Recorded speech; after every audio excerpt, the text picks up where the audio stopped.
सलीम और अनारकली की प्रेम कहानी आप सभी ने सुनी होगी। मुगले आजम से भी आप वाकिफ होंगे। लेकिन लगभग वैसी ही एक प्रेम कहानी अकबर की 200 साल पहले 7 समंदर पार पुर्तगाल में घटित हो चुकी थी।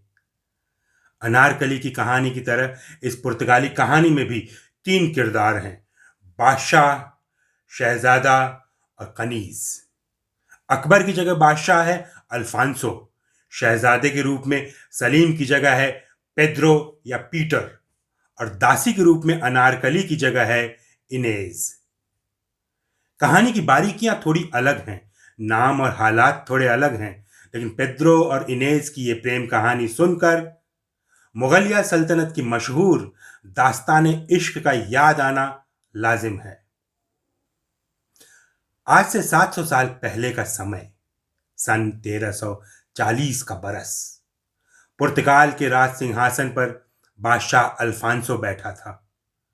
जनता पे उसका खासा प्रभाव था। अल्फांसो हमेशा कोशिश करता था कि पड़ोसी राज्यों के साथ उसके रिश्ते अच्छे बने रहें। पुराने जमाने में भी राजनीतिक रिश्ते बनाने के लिए शादी ब्याह का रास्ता अपनाया जाता था। इसी सिलसिले में अल्फांसो ने अपने बेटे पेद्रो की शादी पड़ोसी देश कास्तिये की राजकुमारी कॉन्स्टेंस के साथ करा दी। कास्तिये स्पेन का एक हिस्सा है और उस जमाने में बड़ा संपन्न राज्य हुआ करता था। इस कारण नई बहू के साथ बहुत सारा दहेज, माल असबाब और नौकर चाकर आए।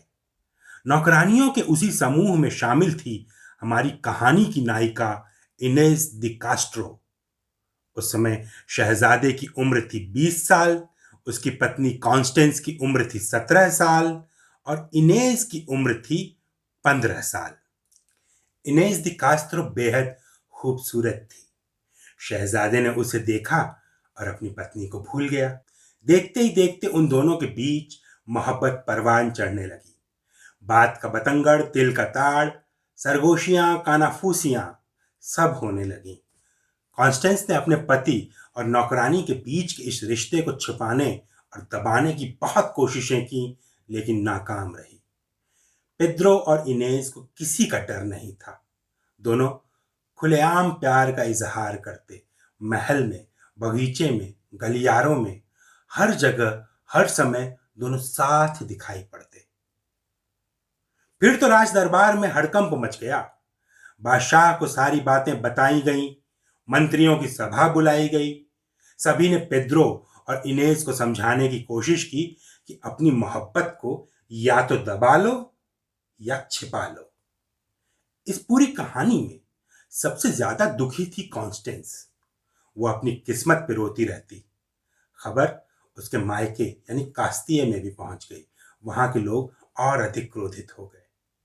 कई दूसरे राज्यों के साथ मिलके उन्होंने अल्फांसो पे दबाव डालना शुरू किया कि जमाई बाबू को समझाओ, इस मामले को सुलटाओ। अगर हमारी बेटी का घर उजड़ा तो बाकसम जंग हो जाएगी। बादशाह अल्फांसो मुगले आजम से कम नहीं थे।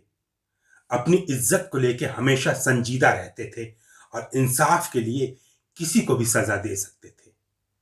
पहले तो उन्होंने पेद्रो को समझाने की बहुत कोशिश की, लेकिन बेटा जब नहीं माना तो उसे राज्य से निकाल दिया। शहजादा पेद्रो भी साहिब आलम से कम नहीं था।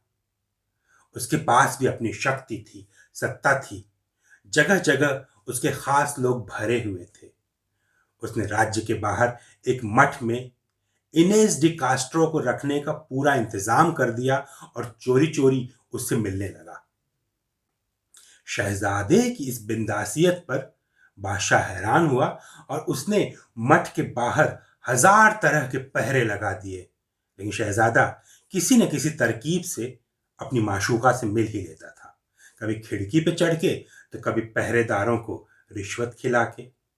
इधर महल में कॉन्स्टेंस ये सब सहन नहीं कर पाई। हर समय दुखी और डिप्रेस्ड रहती थी। शादी के 5 साल भी नहीं बीते थे कि भरी जवानी उसकी मृत्यु हो गई। उसके बाद तो शहजादे का रहा सहा डर भी गायब हो गया और वो खुल के इनेस के साथ रहने लगा। दूसरी तरफ अल्फांसो भी जिद्दी बादशाह था। उसने कहा, इनेस के साथ रहोगे तो जिंदगी भर महल में घुसने नहीं दूंगा। पेद्रो बाप से भी ज्यादा जिद्दी था। उसने उसी मठ में अपने लिए अलग से जगह बनवा ली। इसके बाद शुरू हुई राज परिवार की भयंकर राजनीति। पेद्रो ने इनेस को अपनी पत्नी का जायज दर्जा दे दिया, लेकिन बादशाह ने कहा, मैं इसे नौकरानी से ज्यादा कुछ नहीं मानता। पेद्रो अपनी शक्ति, सत्ता, संपर्कों के आधार पे, राजकुमार तो वो था ही, उसने संपर्कों के आधार पे मठ में सारी सुख सुविधाएं इकट्ठा कर दी। इनेस को महारानी जैसा जीवन देने की कोशिश करने लगा। तो बादशाह भी किसी न किसी समय कोई न कोई नया दांव चलता और मठ की सारी सुख सुविधाएं वापस ले लेता, उन्हें लगभग अभाव की स्थिति में पहुंचा देता। बाप बेटे के बीच गर्मा गर्मी और तनाव लगातार बढ़ रहे थे, जिससे पूरे राज्य में मनहूसियत छाने लगी। अल्फांसो नई नई तरकीबें भिड़ाता, रोज मठ में शादी के रिश्ते भेजता, कभी अपने बेटे की नई शादी का रिश्ता, तो कभी नौकरानी यानी इनेस के लिए एक नए दूल्हे का रिश्ता। वो किसी भी तरह उन दोनों की जोड़ी तोड़ना चाहता था, लेकिन पेद्रो और इनेस तो जैसे प्यार के सबसे पक्के बंधन में थे। पेद्रो ने तो बाकायदा कसम खाई थी, इनेस के अलावा किसी दूसरी महिला की तरफ आंख उठा के भी नहीं देखूंगा। पुर्तगाल का राज्य दो हिस्सों में बट गया। कई लोग शहजादे की तरफ हो गए और आदेश लेने के लिए मठ में पहुंचने लगे, तो कई लोग पहले की तरह बादशाह के साथ थे। यही सब करते करते 10 साल बीत गए। बादशाह अल्फांसो के सब्र ने जवाब दे दिया। एक रोज उसने गुप्त रूप से हत्यारे भेज दिए, खतरनाक हत्यारे, जो मठ की सुरक्षा व्यवस्था को भेदते हुए शहजादी इनेस के कमरे में पहुंच गए। शहजादी उस समय अपने छोटे बच्चों के साथ खेल रही थी। उन बच्चों के सामने ही हत्यारों ने इनेस का गला काट दिया और फरार हो गए। अपनी पत्नी का कटा हुआ सिर देख के शहजादा पेद्रो गुस्से से पागल हो गया। जितने लोग थे जुटा लिए, पूरी सेना इकट्ठी कर ली और रातों रात बाप के किले पे हमला कर दिया। युद्ध चलता रहा। दोनों पक्ष मजबूत थे, न कोई जीत रहा था न कोई हार रहा था। सुबह होते ही युद्ध शुरू हो जाता, शाम तक बहुत सारे लोग मारे जाते, रात को दोनों तरफ के लोग मातम मनाते, अगली सुबह फिर जंग शुरू हो जाती। कोई नतीजा ही नहीं निकल रहा था। और उसी बीच अचानक एक दिन बादशाह अल्फांसो दिल का दौरा पड़ने से मर गया। युद्ध अपने आप रुक गया। बादशाह की वसीयत पढ़ी गई तो सारा राज्य वो शहजादे के नाम करके मरा था। सो पेद्रो को पुर्तगाल का राज मिल गया। सिंहासन पे बैठते ही पेद्रो ने सबसे पहले उन हत्यारों को ढूंढने का हुक्म दिया जिन्होंने इनेस का सिर काटा था। एक एक को खोज खोज के मरवाया, अपने हाथ से उनकी लाशें चीरी, उनके दिल निकाले और चील कौओं को खिलाया। तब जाके उसका पागलपन शांत हुआ और उसने मातम मनाना शुरू किया। इनेस की याद में वो रोता रहता। जीते जी उसकी इनेस को शहजादी और रानी मानने से लोगों ने इनकार कर दिया था। पेद्रो ने मरणोपरांत इनेस को महारानी घोषित किया। जगह जगह उसके नाम की तख्तियां, मूर्तियां और चित्र लगवाए गए। कहते हैं कि उसने इनेस की मम्मी को कब्र से निकालकर राज सिंहासन पर बिठा दिया था और बाकायदा महारानी के रूप में उसका राज तिलक किया था। इस दृश्य को मेडिवल यूरोप के महान फ्रांसीसी चित्रकार पियर कोम्ते ने एक पेंटिंग में ढाला था, जो कि आज भी लियोन के म्यूजियम में देखने के लिए रखी हुई है। जिस तरह भारतीय उपमहाद्वीप के साहित्य, सिनेमा और कला में अनारकली का वर्णन कई तरीकों से मिलता है, पुर्तगाल के साहित्य व कला में इनेस के कई तरह के चित्रण मिलते हैं। मध्य युग में उस पे बेशुमार नाटक लिखे गए, कविताएं लिखी गई, बाकायदा नाटक और ओपेरा खेले गए। पेंटरों ने इनेस द कास्ट्रो के जीवन के कमोबेश सभी महत्वपूर्ण प्रसंगों पे पेंटिंग्स बनाई हैं। उसकी कहानी आज तक कलाकारों को कुछ नया रचने को प्रेरित कर रही है। 2018 में इस पे एक फिल्म भी बनी थी, द डेड क्वीन। मिले तो जरूर देखिएगा। और दोस्तों, अब हम पहुंच गए हैं इस नए सेगमेंट में, यानी अनबॉक्सिंग द लव। प्यार भरे जो तोहफे मुझे मिलते हैं, घर पे आते हैं, उनमें से कुछ की झलकियां मैं आपको दिखाऊंगा। जैसे ये तोहफा मुझे बहुत पसंद आया। ये हिंदी पंक्तियां की तरफ से आया है। यह हैंडमेड पेपर पर बनी कस्टमाइज्ड नोटबुक है। कवर पे मेरी तस्वीर है और मेरी लिखी हुई पंक्तियां। और हाँ, हैंडमेड पेपर पे ही बने हुए ये बेहद खूबसूरत बुकमार्क्स हैं। इन पर भी मेरी पंक्तियां हैं। इन्हें डिजाइन किया है, इनमें रंग भरा है, कैलीग्राफी की है सृष्टि ने। और साथ में हिंदी पंक्तियां की तरफ से ये पत्र है। उनके द्वारा आयोजित अलंकार प्रतियोगिता में मेरा निर्णायक की तरह से सहयोग था। यह उसके प्रति धन्यवाद है। आपको बताऊं मैं, ये सब कुछ बहुत सुंदर है।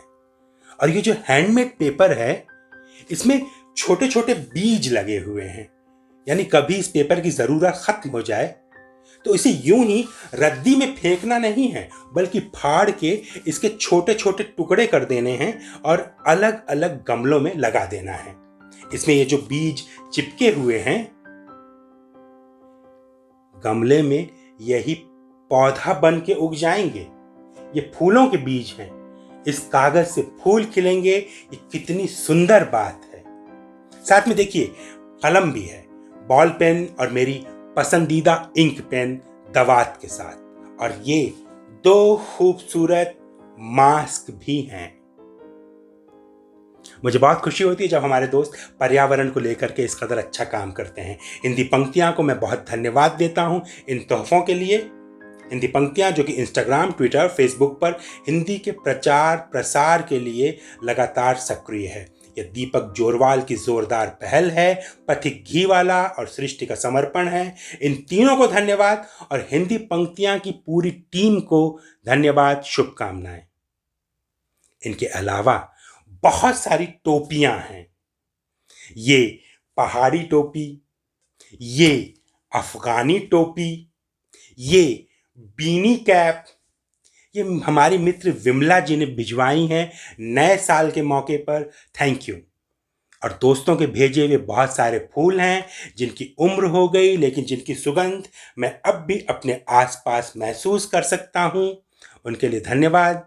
और उन चॉकलेट्स के लिए भी जो मैंने खा ली। और अगर आप चाहेंगे तो इसके बाद मैं कॉफ़ी पीऊँगा। buymeacoffee.com का लिंक नीचे डिस्क्रिप्शन बॉक्स में है, जहां जाके आप मुझे कॉफ़ी पिला सकते हैं। अगर मेरे वीडियोस आपको अच्छे लगते हैं तो इन्हें शेयर कर सकते हैं और सब्सक्राइबर्स की संख्या बढ़ा सकते हैं। अभी जितना है उसके 2 गुने का टारगेट है। फिर मिलेंगे अगले वीडियो में और जानेंगे हिंदी के एक ऐसे कवि के बारे में जिसके सपने में कविताएं और कहानियां आती थीं और जिन्हें वह हूबहू उसी तरह लिख के छपवा दिया करता था। इसी तरह जिसने पूरी दुनिया में नाम कमाया। नाम गेस करेंगे? तब तक मिलते हैं। नमस्कार।